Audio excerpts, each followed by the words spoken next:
Welcome to the deep dive. You know that feeling, that constant, background hum of stress? The sense that you're just living in, chaos. It's something so many of us feel. Oh, absolutely. It's that invisible weight, isn't it? Yeah. The endless lists in your head, the clutter. Exactly. Mental clutter, physical clutter. You always feel like you're rushing, always a bit on edge. So the big question is, how do we actually, break free? Hmm.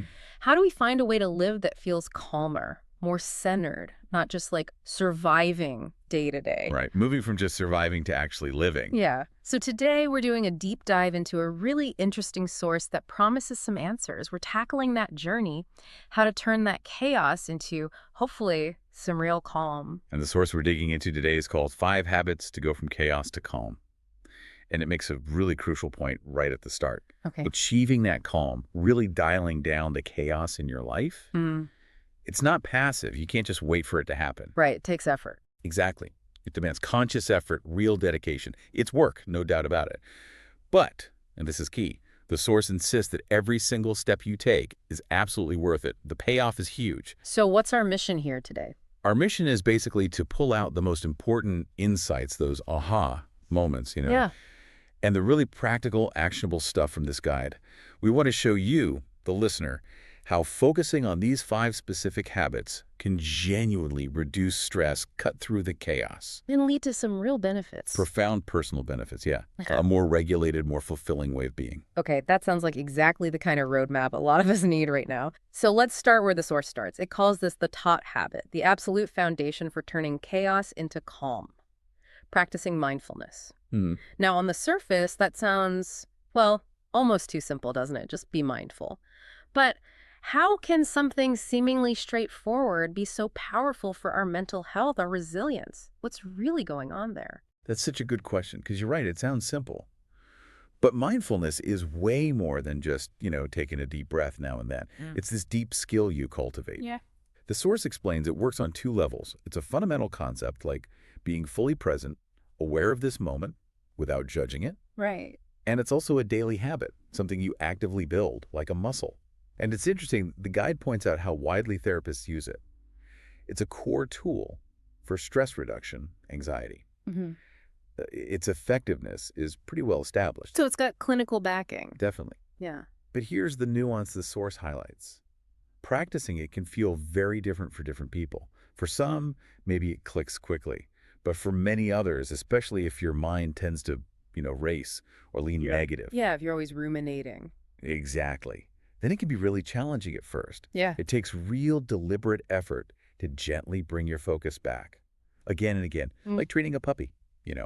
gently guiding it. That's a good analogy. And the guide is really clear on this. To get the maximum benefit, the lasting change, you have to practice it daily, consistently. It's non-negotiable. It's not a one-off fix. It's this ongoing process. You're literally rewiring your brain over time. That makes total sense. It really is like building a muscle. You can't just hit the gym once hard and expect to be strong forever. Precisely. And speaking of starting, the source talks about the first practical step for mindfulness, just slowing down. Now, here's where it gets really interesting for me. Hmm. Because in our world, everything's fast. Productivity, efficiency, always being out so deliberately slowing down, it feels wrong almost, counterintuitive, even uncomfortable, like you're falling behind. Oh, absolutely. It pushes against the grain of modern life, doesn't it? Yeah. So why is slowing down so essential for mindfulness? And why is it such a struggle for so many of us? Well, the guide puts it beautifully, I think. It says slowing down is essential because mindfulness isn't about emptying your mind. It's about actually appreciating and experiencing everything. Even the small stuff, the mundane things we usually just rush past. Like what? Think about it. When you're rushing, phone in hand, mind on the next three things.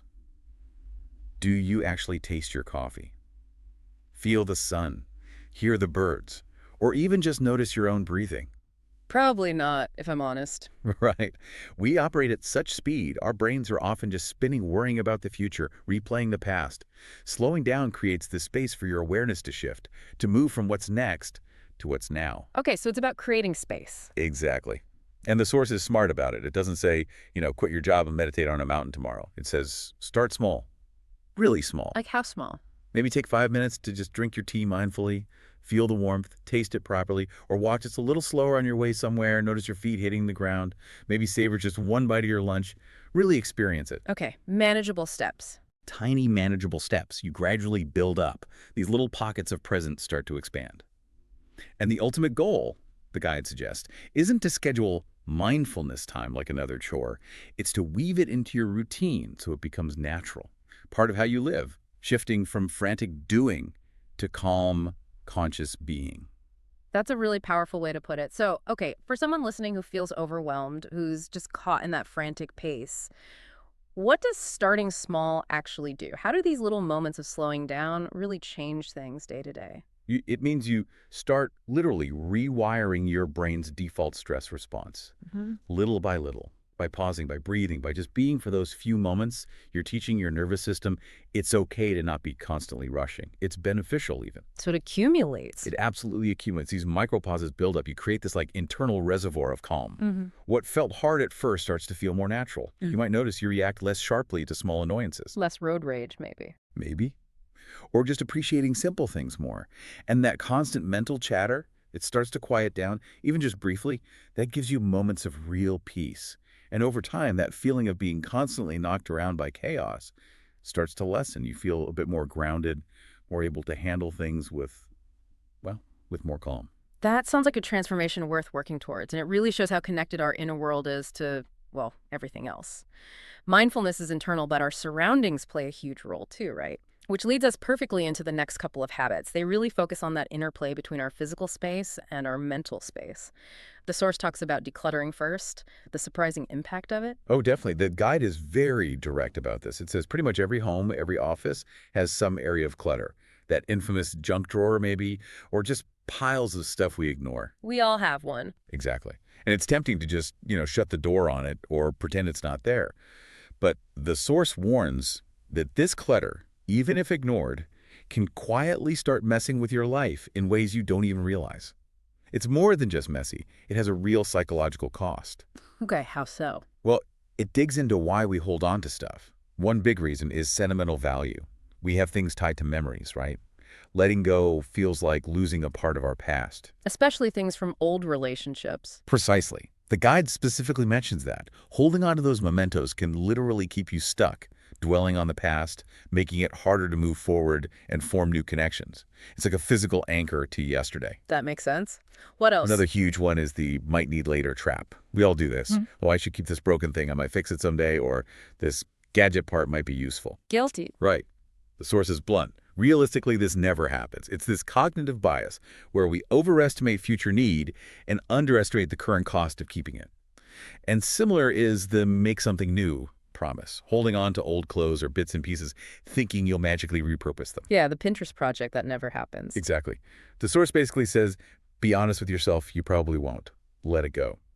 So the advice for actually doing it, start small. Don't try to declutter your whole life in a weekend. Pick one drawer, one shelf. Manageable chunks again? Yes. And it specifically says, tackle those items from past relationships intentionally. Acknowledge the emotion, but understand letting go is freeing. Because the source links clutter directly to stress and anxiety. It creates this feeling of being out of control. How does that work psychologically? Think about it. Every time your eye scans a cluttered space, your brain makes tiny, unconscious decisions. What's that? Do I need it? Where should it go? It's constant low-level cognitive load. It drains your mental energy before you even start your day properly. Wow, I never thought of it like that. And practically, cluttered spaces are just harder to clean. If you spend your limited free time just moving piles around to dust, that adds to your stress load. So, decluttering isn't just about tidiness. It frees up physical space, yes, but it also frees up your mind, your energy. It creates breathing room, literally and metaphorically. Okay. But what if it's really hard to let go, the sentimental stuff? Great point. The source has a very practical tip. Get help. Ask a friend, a family member, someone you trust who can offer an objective view. They can help you see things more clearly when your emotions are clouding your judgment. A decluttering buddy. Exactly. And this whole idea extends right into your workspace too. A clear desk, organized drawers. It makes a tangible difference to your focus, how easily you can process tasks, meet deadlines. It promotes that feeling of professional calm. External order really does support internal efficiency. That's fascinating, how cleaning out a drawer can actually lighten your mental load. It makes the connection so clear. A clean physical space feels good, and it makes you want that same clarity inside your head, right? Which brings us perfectly to habit 3, organizing the mind itself. Precisely. And the source kicks this off with a powerful statement. If your mind is in chaos, then your life is for sure also in chaos. It really puts the mind front and center, calls it the most powerful part of the body for navigating stress. When your mind is clear, organized, calm, you gain this incredible ability to handle pretty much anything life throws at you. Okay, so how do we organize our minds? What are the methods? The guide gives two main ones. First, breaking down complicated thoughts. This isn't about ignoring worries, it's about engaging with them differently. How? The suggestion is maybe at the end of the day, Oh. consciously sort through your mind. Identify the thoughts that are really bothering you, the big, overwhelming ones. Then actively break them down into smaller, bite-sized pieces. Like dissecting the worry? Exactly. The idea is a huge, vague worry feels paralyzing. But if you break it down into smaller, specific parts, each part feels more manageable, less scary. You can actually tackle them. It's like taking a giant project and turning it into a checklist of smaller tasks. Suddenly, you see a path forward. That makes sense. What's the second method? The second method is reflecting, and the source links this right back to mindfulness. It sees reflection as another powerful tool for keeping your mind calm and clear. How does reflection help? Its main benefit is helping you pinpoint the root causes of your distress. Often we feel anxious, but we don't know exactly why. Reflection helps you figure out what is actually bothering you. And once you know the cause, you can take steps to address it. It moves you from just feeling bad to actively solving the problem. It's active self-inquiry, not just passive worrying. Okay, so how do we reflect effectively? The guide suggests a couple of really practical ways. The most common one is journaling or writing down your thoughts. It calls this a great way to vent, just get it all out. Like an emotional release. Yes, an immediate release. But also, it creates a record. You can look back later and see patterns, see how you felt, see how far you've come. It gives you real insight into your own growth and the effort you've put in. That's powerful. What if writing isn't your thing? Good question. The second method is recording your thoughts using audio. Just speaking your mind into your phone or a recorder. Again, the key is to save these recordings safely. Listening back to yourself later can be incredibly insightful. You hear your past worries, your tone, and you can really appreciate the changes you've made. Both methods, writing or recording, make your thoughts tangible. You can step back and look at them rather than being swept away by them. It really is transformative, isn't it? Just getting those swirling thoughts out onto paper, into audio, makes them less overwhelming. You can look at them instead of being in them. It makes the abstract concrete actionable. You become an observer. Exactly that. Shifting from being in the chaos to observing it. That's the huge first step towards control and calm. And speaking of control, or maybe the lack of it, that leads us right into the next habit. This one, I think, is going to hit home for a lot of people. We waste so much mental energy worrying about things we just cannot change. The source flags this as a really vital step for cutting down chaos. Oh, this is huge. A real game changer mentally. The source basically says, stressing about things outside your control is one of the main drivers of chaos in life. And the logic is simple, really. If you genuinely can't influence something, Worrying doesn't help. it achieves absolutely nothing constructive. It can't change the situation no matter how much you fret. It's just wasted effort, pure mental drain. So what are some examples the source gives? Things we worry about that can't control. Two big ones. First, the past. The source is very clear. The past is in the past and cannot be changed or controlled. So getting stuck there, replaying mistakes, wishing things were different, it causes immense stress because you're fighting against reality. You can't change it. Wasting energy there just torments you and takes away from your present. Okay, the past. What's the other big one? Other people's opinions and judgments. The source asks, do you worry constantly about what others think? If they're judging you, why they see you a certain way. All the time. Right. And the source states it plainly. You cannot change the ways others think about you. It can hurt, definitely, knowing someone misjudges you, but it's part of life you can't control. And actually, the source offers this really reassuring thought. Not everyone will like you. That's true. This doesn't mean you were doing something wrong. It just means you are human and normal. If everyone liked you, this would not be normal. Isn't that interesting? Trying to get everyone to like you is not only impossible, it's exhausting and kind of unnatural. Never thought of it that way. So the point is, these worries about the unchangeable past, about others' uncontrollable thoughts, they just eat up your mental energy. They make it impossible to focus on now, on the things that actually matter and that you can influence. It's like running useless apps in the background, draining your battery. That is such a powerful image, just wasted energy on things we literally can't affect, like banging your head against a wall. So, okay, practically, what does this mean for our daily mental habits? How do we actually shift our focus away from the uncontrollable? Where do we redirect that energy? It's about making a conscious, deliberate choice, a mental pivot. The source advocates for actively prioritizing your thoughts, your mental resources, towards things that are within your control. So, being strategic with your brain power. Exactly. It's not about ignoring problems. It's about asking, can I actually do anything about this specific worry? If the answer is no, like worrying about yesterday's mistake or what a stranger thinks, you consciously redirect that energy Towards what? towards planning your next productive action, towards learning something new, towards having a real conversation with someone you care about, towards solving a problem you can actually impact. You channel the energy constructively. Okay. And what happens if we don't do that? If we keep wasting energy? The source links it directly to burnout. That state of just complete exhaustion, physical, mental, emotional. When your mind is constantly tied up in these futile worries, it tanks your ability to concentrate on work, to be present in relationships, even to do simple daily tasks that used to be easy. You just feel drained. Completely. The source says you might find yourself unable to work or do things that used to be easy. This is because you were giving all your energy to overthinking and focusing on the things out of your control. It's like trying to drive with the handbrake on. You're burning fuel but getting nowhere fast. So reclaiming that energy isn't just about feeling peaceful. It's about optimizing yourself to function better, more effectively, more joyfully in everything you do. It's real self-preservation. It's empowerment.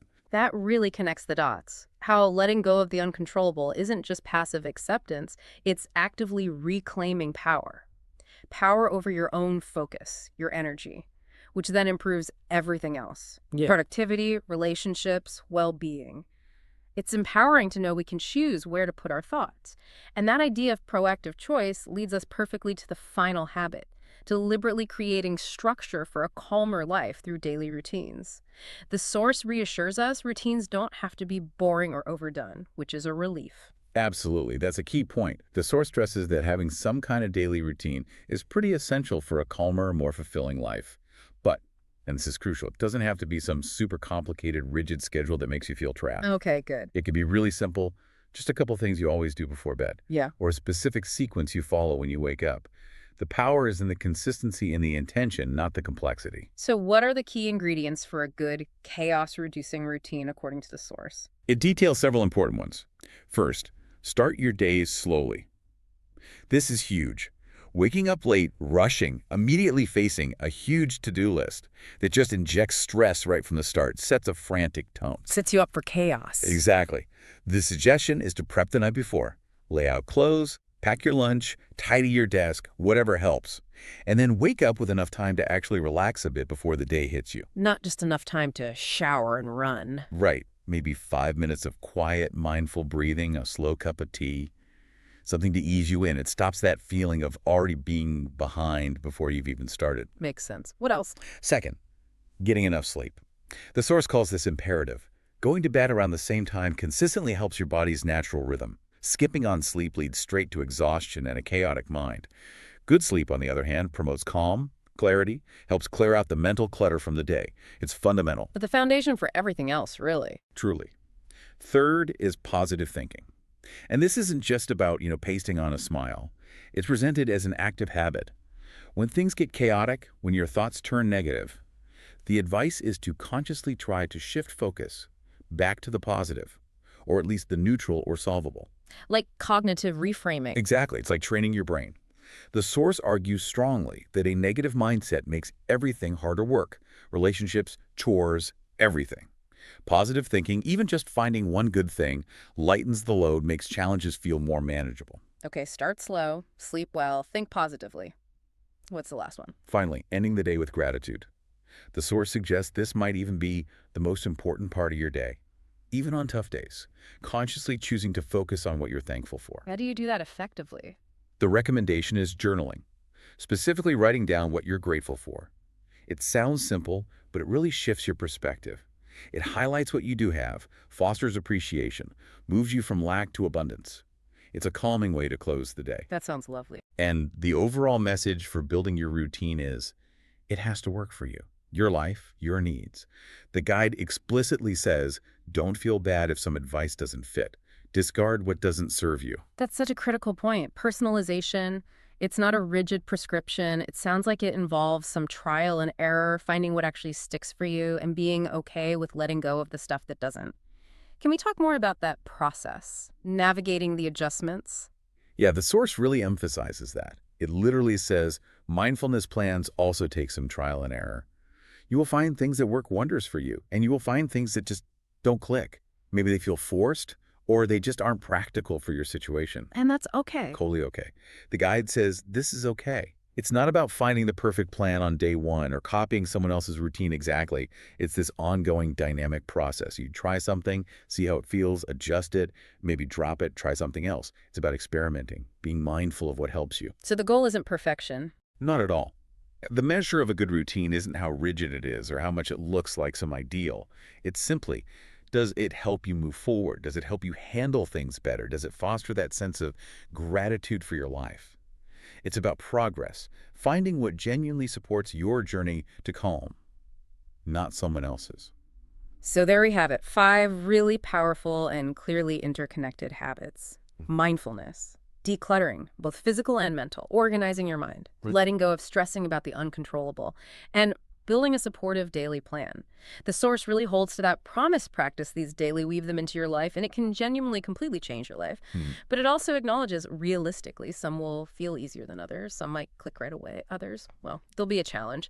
And those challenges aren't signs of failure, right? They just show where more practice is needed. That's exactly it.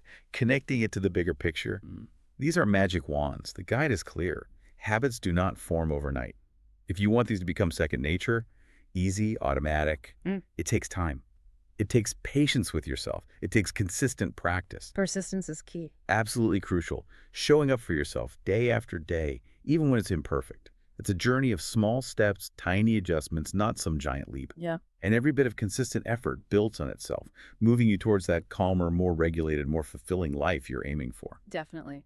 So a final thought for everyone listening. As you think about these 5 habits we've unpacked today, mindfulness, decluttering, organizing thoughts, releasing control, daily planning, which one right now feels like the biggest hurdle, the most daunting? Maybe it's slowing down, maybe it's tackling that clutter, maybe it's quieting the what ifs. Or maybe, which one feels most inviting, most appealing?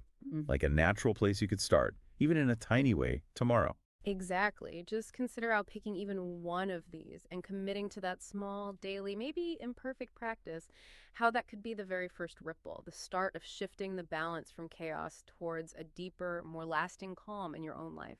It's pretty amazing to think about the power we have through deliberate action to shape our own inner world, one mindful choice at a time.